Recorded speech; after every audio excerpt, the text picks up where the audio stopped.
समय सारे बच्चे बिल्लू चंपक, चाचा चौधरी, साबू, इसकी कहानियां पढ़ा करते थे, उस समय ये बैलेंस शीट पढ़ता था कंपनीज की। इसका नाम है वॉरेन बफे। सारा पैसा इसने शेयर मार्केट में इन्वेस्ट कर करके कमाया। पर कैसे कमाया? पहले तो समझिए, इन्वेस्टमेंट कई प्रकार की हैं। आप अगर आज एक एफडी में इन्वेस्ट करते हैं तो आपको 7% मिल जाता है, डेट फंड में 6% मिल जाता है। आज रियल एस्टेट और गोल्ड भी पिछले 5 साल से आपको 5% से ज्यादा का रिटर्न नहीं दे रहे हैं। सेविंग अकाउंट में 4% मिलता है, करंट अकाउंट में तो आपको कुछ मिलता ही नहीं है। लेकिन म्यूचुअल फंड या शेयर मार्केट में लोग 12 से 15 से 18% आसानी से कमा पा रहे हैं। अब दो तरह से इन्वेस्ट आप करते हो शेयर मार्केट में, या तो आप म्यूचुअल फंड करोगे इनडायरेक्ट, या फिर किसी कंपनी का शेयर खरीद लोगे, उसको बोलते हैं डायरेक्ट। पर आज जो मैं एक फंडामेंटल पावरफुल ज्ञान देने वाला हूं, उससे पहले मैं शेयर करूंगा कि शेयर मार्केट में लोग फेल होते क्यों हैं। देखिए, पहले समझते हैं भारत के अंदर 4% लोग शेयर मार्केट में इन्वेस्ट करते हैं। अमेरिका के अंदर यही लगभग 50% लोग शेयर मार्केट में इन्वेस्ट करते हैं। लेकिन कारण क्या है, लोग इंडिया में क्यों नहीं करते हैं? एक तो लोगों की रिस्क एपेटाइट नहीं है, दूसरा उनको कोई नॉलेज नहीं है, तीसरा कोई डेडिकेटेड कोर्सेज भी नहीं है, और चौथा कई सारे स्कैंडल्स और फ्रॉड जो हो गए, लोगों को लॉसेस भी हुए हैं। स्कैंडल फ्रॉड तो आपको पता ही है, हर्षद मेहता फ्रॉड हुआ है, केतन पारेख फ्रॉड हुआ है। पर उसी के दौरान यहां बड़े अच्छे लोग, बड़े पावरफुल लोग भी जिन्होंने पैसा कमाया है। वॉरेन बफे का तो आपको नाम मालूम ही है, लेकिन एक इंडिया के भी इंडियन वॉरेन बफे, जिनको बोलते हैं राकेश झुनझुनवाला, इनको इंडिया का वॉरेन बफे बोला जाता है। इनके अलावा रामदेव अग्रवाल, विजय केडिया, राधा कृष्ण दमानी, ये कई लोगों ने पैसा कमाया है। पहले समझते हैं ये शेयर मार्केट काम कैसे करती है। एक सब्जी मंडी की तरह करती है। आप सब्जी मंडी जाते हैं सब्जी खरीदने, उससे पूछते हैं भैया आलू दे दो, कहता है 20 रुपए किलो। आप कहते हो नहीं 15 रुपए किलो। वो कहता है नहीं नहीं 20 रुपए किलो। तो आप कहते हो 15 से ऊपर नहीं दूंगा। बोलते ना तेरी ना मेरी, चल 18 रुपए लगा ले। नेगोशिएशन हो रहा है, डिमांड एंड सप्लाई चलती है इसके अंदर। किसी चीज का बहुत ज्यादा डिमांड है, रेट बढ़ जाएगा उस सब्जी का, क्योंकि सप्लाई नहीं आ रही है। लेकिन कोई ऐसी सब्जी है जिसकी डिमांड कम है लेकिन सप्लाई बहुत ज्यादा आ गई है, उसका रेट घट जाएगा। शेयर मार्केट के अंदर भी ऐसा ही होता है। शेयर मार्केट की सब्जी मंडी क्या है? NSE BSE. सब्जी की सब्जी मंडी क्या है? वो आपको पता है आपके इलाके में सब्जी की कौन सी सब्जी मंडी है। National stock exchange, Bombay stock exchange, यहीं पर जाकर के आप ट्रेडिंग करती हैं, यहां से पता चलता है आपको। लेकिन यहां गलती क्या होती है, यहां पे लोग शेयर खरीदते वक्त टिप मांगते हैं। टिप, भाई टिप दे दो, किस में लगा लूं, भाई कौन सा चल रहा है, एक किसकी बाहर चल रही है आजकल। टीवी से टिप लेने की कोशिश कर रहे हैं, एडवाइजर से टिप लेने की कोशिश कर रहे हैं, न्यूज़पेपर से लेते हैं, इंटरनेट से लेते हैं, दोस्तों से लेते हैं, अरे बता दे, कोई अंदर की खबर बता दे। टिप चाहिए, टिप आपको रेस्टोरेंट में मिलती है, शेयर मार्केट की टिप नहीं चलती। आप न्यूज को मत ट्रैक करिए, ट्रेंड को ट्रैक करिए। One more time, come on. क्या? न्यूज को मत ट्रैक करिए, ट्रेंड को ट्रैक करिए। थोड़ी इंटेलिजेंस चाहिए, थोड़ी समझदारी चाहिए। इसके अंदर है जी, कमाल की बात शेयर करूंगा, बस एक फंडामेंटल वो समझ में आ गया, शेयर मार्केट का बहुत बड़ा ज्ञान मिलेगा आपको। आज बात करूंगा पीई की। पीई क्या होता है? ये होता है प्राइस अर्निंग रेशियो। पहले समझो निफ्टी क्या है, निफ्टी 50। ये निफ्टी 50 क्या होता है? ये 50 सबसे बड़ी कंपनी जो हमारे देश की, उन सबको मिला करके एक रिप्रेजेंटेटिव होता है निफ्टी, जो ये 50 कंपनियों का रिप्रेजेंटेशन करता है कि भाई मार्केट कैसी चल रही है। ये जो टॉप 50 कंपनियां जैसे परफॉर्म कर रही हैं, उनका समावेश होता है निफ्टी। उसी से पता चलता है निफ्टी को देख के कि भाई सारी कंपनी अच्छा परफॉर्म कर रही हैं कि हल्का परफॉर्म कर रही हैं। अब निफ्टी का एक प्राइस अर्निंग रेशियो होता है, यानी कि कितना रुपया लगाऊंगा मुझको कितना रुपया मिलेगा। साधारण भाषा में आप समझिए, बस प्राइस अर्निंग रेशियो। बस आज मेरा ये टिप पकड़ लीजिए, शेयर मार्केट में इन्वेस्ट करना है या नहीं करना है, महाज्ञानी बनने वाले। आज मैं पी की एक ऐसी कहानी बताऊंगा जो बड़े बड़े इन्वेस्टर को पता लेकिन आपको बताते नहीं है। सुनिएगा दोबारा से। प्राइस अर्निंग रेशियो किसका? निफ्टी का भी होता है वो, यानी कि 50 कंपनियों को मिला के, या वही प्राइस अर्निंग रेशियो एक इंडिविजुअल कंपनी का, जैसे रिलायंस का हो सकता है, टीसीएस का हो सकता है, इन्फोसिस का हो सकता है। प्राइस अर्निंग रेशियो चेक करना चाहिए। अब आप इंडिविजुअल शेयर का चेक करने से पहले पूरी की पूरी मार्केट का चेक करो कि कितना लगाऊंगा कितना मिलेगा। अब ये प्राइस अर्निंग रेशियो जो होता है, ये आपका मार्केट में, अमूमन मार्केट बताता है, पिछले कई 30 40 50 सालों में बताता है कि सबसे नीचे ये रहता है 10 पे, सबसे ऊपर ये रहता है 30 पे। 30 इसका हाईएस्ट जाता है, 10 इसका लोवेस्ट जाता है। 10 से नीचे भी जा सकता है, असंभव नहीं है, लेकिन जाता नहीं है। अगर 10 के आसपास है Nifty P, price earning ratio Nifty का 10 11 12 13 है, ज्यादा पैसा लगा लीजिए, क्योंकि इस समय आपको कम पैसे पे अच्छा रिटर्न मिलने वाला है। और अगर निफ्टी 30 के आसपास है, 25 26 27 28 29 30, अब पैसा बहुत कम लगाइए या मत लगाइए। निफ्टी नीचे है, इन्वेस्ट करिए, निफ्टी ऊपर है, डाइवेस्ट करिए। लेकिन क्या है, लोगों को टिप चाहिए, वो ये बेसिक ज्ञान तो सीखना नहीं चाहते हैं। उनको क्या यार, ये निफ्टी क्या हो रहा है, ये पी क्या हो रहा है, बताओ भैया, रिलायंस में लगा दूं, पैसा डाल दूं। वही गलती होती है। एक बार किसी एक बड़े महान इन्वेस्टर ने कहा था, I am excelling in market. कह रहा था I am excelling in market. तो किसी ने कहा कि he is excelling in market. अगले ने कान से सुना, उसको समझ में आया, कह रहा he is selling in market. तो फिर बाकियों ने क्या सुना, सेलिंग इन मार्केट। फिर बाकियों ने बोला sell sell, selling in market, sell sell, सबने बेचना शुरू कर दिया। क्यों? टिप ढूंढ रहे थे। बात कहां से कहां पहुंच जाती है। एक ने क्या बोला, this market is worst, I am saying bye to the market. Bye bye बोल रहा है, किसी ने सुन लिया, कह रहा है saying bye to the market, saying bye bye bye bye. वो आज बाय बाय वाला तो बाय था, BUY बाय हो गया। इसको क्या बोलते हैं, चाइनीज विस्पर। शुरू में किसी ने किसी को कुछ बोला, जिसने किसको कुछ बोला उसने उसको आगे जाकर के कुछ बोला और बात बदल गई। टिप टिप, ये टिप में सारी गड़बड़ है। देखिए मेरी बात सुनिए, बच्चे को भी समझ में आ जाएगा। ये वीडियो बहुत आसानी के साथ में, नॉलेज चाहिए, चाहे शेयर मार्केट हो या कोई भी मार्केट हो, धंधे के अंदर बेसिक नॉलेज चाहिए। लोगों को क्या चाहिए, आसान पैसा चाहिए। हर्षद मेहता का स्कैम भी ऐसे ही हुआ था। वो ACC का सीमेंट था, उस समय उसका भाव मार्केट में 200 रुपए था। इन्होंने उसकी आर्टिफिशियल बाइंग करा दी, खरीदवा खरीदवा खरीदवा खरीदवा, वो 200 से 9000 पहुंच गया। ACC सीमेंट में अंदर कोई दम था ही नहीं।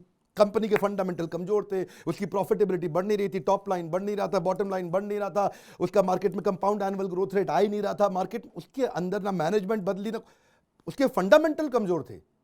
और ACC को इन्होंने रैली चला दी, उस समय 200 से 9000 पहुंचा दिया। अब जो लोग खरीदो खरीदो खरीदो खरीदो, अचानक सब बिकवाया, सब बर्बाद होगा। इसको बोलते हैं Harshad Mehta scam. Artificially pump and dump. क्या बोलते हैं, पहले पंप कर दो और बाद में डंप कर दो, ऊपर ले जाके बेच के बाहर निकल जाओ। मैंने 200 से 9000 करा के 9000 पे एग्जिट ले लिया, तो भाई साहब मेरी तो हो गई ना बहुत बड़ी कमाई। आप समझो ना, 1000 का 9000 भी 9 गुना हो गया। देखते ही देखते रातों रात पैसा कमाया इन्होंने। ये तो 200 से 9000 कर दिया, बस यही कहानी है जी। टिप टिप टिप कहाँ मिलती है, रेस्टोरेंट में मिलती है। पहले जाके मार्केट में PE चेक करो। क्या चेक करो, निफ्टी का, निफ्टी 50, 50 कंपनीज का रिप्रेजेंटेशन है वो।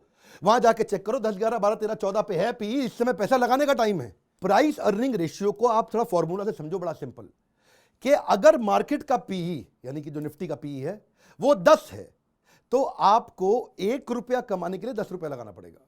मार्केट का PE अगर 30 है तो 1 रुपया कमाने के लिए 30 रुपया लगाना पड़ेगा। अब 1 रुपया कमाने के लिए 10 लगाने चाहिए या 1 रुपया कमाने के लिए 30 रुपया लगाने चाहिए, आप खुद ही बताओ भैया। हाँ, सिंपल सी बात है। 1 रुपया कमाना है तो 10 रुपया लगा के 1 रुपया कमाओगे, 30 रुपया लगा के 1 रुपया कमाओगे। अगर 10 रुपया लगा के 1 रुपया कमाया तो 10% की कमाई हो गई। 30 रुपया लगा के 1 रुपया कमाया तो 3.25% की कमाई हो गई। तो इसलिए अगर निफ्टी 30 पे है और अगर आपको 3.25% का रिटर्न आना है तो अच्छा है FD में रखो अच्छा है डेट फंड में रखो, कैश पे बैठो। सुनो, कम ऑन, क्या कैश पे बैठो। इन बातों को याद रखिएगा। मैं कोई खाली हवाई मोटिवेशन स्पीकर नहीं हूं, बिजनेस के फंडामेंटल समझा रहा हूं। बात समझिए।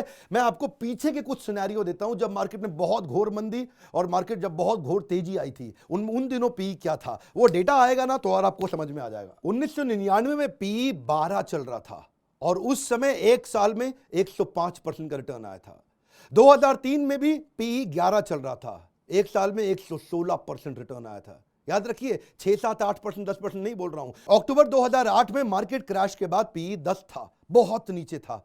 उसके बाद जिसने पैसा लगाया एक साल में 130% पैसा कमाया। ये तो मैंने आपको उदाहरण दिए जब PE कम था और कैसी कमाई हुई। अब जरा उदाहरण दे देते हैं, किस किस महीने में, साल में जाके गूगल पे चेक करिएगा जब PE ज्यादा था तो लोगों का नुकसान कितना हुआ। फरवरी 2000 में PE 28 पे पहुंच गया था। उस समय एक साल में -53% रिटर्न मिला, यानी कि जो पैसा लगाया आधा डूब गया।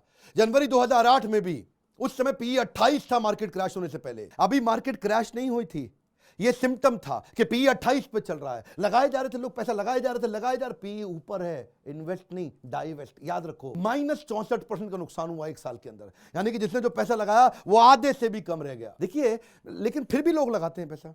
उनको लगता है क्या इस बार कुछ अलग होगा। क्या लगता है इस बार कुछ अलग हुआ, this time it's going to be different. Sir John Templeton British investor है, वो कहते हैं 4 दुनिया के सबसे खतरनाक वर्ड है, this time it's different, this time it's different. अरे भाई, हर बार वही होगा, लेकिन लोग क्या सोचते हैं, इस बार मोदी सरकार है और जी मार्केट आगे जाएगी, दिस टाइम इट्स डिफरेंट। हर बार यही हो रहा है, हो सकता है बदल जाए। तो अगर आपको फिर भी खा जो रही है ना खुजली, फिर भी कि पैसा लगाना ही लगाना है तो कम लगाओ, ज़्यादा मत लगाओ। PE ज़्यादा है फिर भी आपको लग रहा नहीं मैं तो लगाऊंगा पैसा है जी, तो कम कम करके लगाओ। आप क्या करो, वेट करो, थोड़ा वेट करो, डेट फंड में डाल दो। 6-7% मिल रहा है ना आपको वहाँ पे, चुप रहो अभी, तब लगाओ पैसा जब PE नीचे आएगा। वॉरेन बफे के जो गुरु थे ना, फादर ऑफ वैल्यू इन्वेस्टिंग, क्या बोलते हैं उनको, बेंजामिन ग्राहम। बेंजामिन ग्राहम कहते हैं, भाई मेरी बात सुन वॉरेन, और सॉक्स हो या स्टॉक्स हो, माल सस्ते में खरीदना है। कम ऑन, क्या एक सस्ती चीज को महंगे में खरीदना या महंगी चीज को सस्ते में खरीदना, इसी में सारी कहानी है। वेट करो, जब टाइमिंग ठीक आएगी महंगी चीज सस्ती हो जाएगी। किससे पता चलेगा? प्राइस अर्निंग रेशियो से। इसलिए वॉरेन बफे कहते हैं मेरा काम 85% सर बेंजामिन ग्राहम जैसा है, जो मेरे गुरुजी हैं, फादर ऑफ वैल्यू इन्वेस्टिंग। अच्छा, आपका ब्रोकर, आपका म्यूचुअल फंड एडवाइजर, आपका इंडिपेंडेंट फाइनेंशियल एडवाइजर ये सब बताते क्यों नहीं है आपको? आपके वेल्थ मैनेजर बताते क्यों नहीं? छुपा के क्यों रखते हैं? पहली चीज, ज्यादातर लोगों को मालूम ही नहीं है इसके बारे में। और दूसरी चीज, अगर मालूम भी है तो बताना नहीं चाहते, क्योंकि वो आपसे जब इन्वेस्ट कराते रहेंगे तो कमीशन मिलती रहेगी, आपसे इन्वेस्ट कराते रहेंगे तो कमीशन मिलती रहेगी, आपसे इन्वेस्ट कराते रहे। ये बड़ा चक्कर है जी। वो आपसे इन्वेस्ट इसलिए करा रहे हैं, उनको कमीशन मिल रही है 2%। वो 2% के चक्कर में इसलिए आपको टिप देता है। टिप कहाँ मिलती है? रेस्टोरेंट में।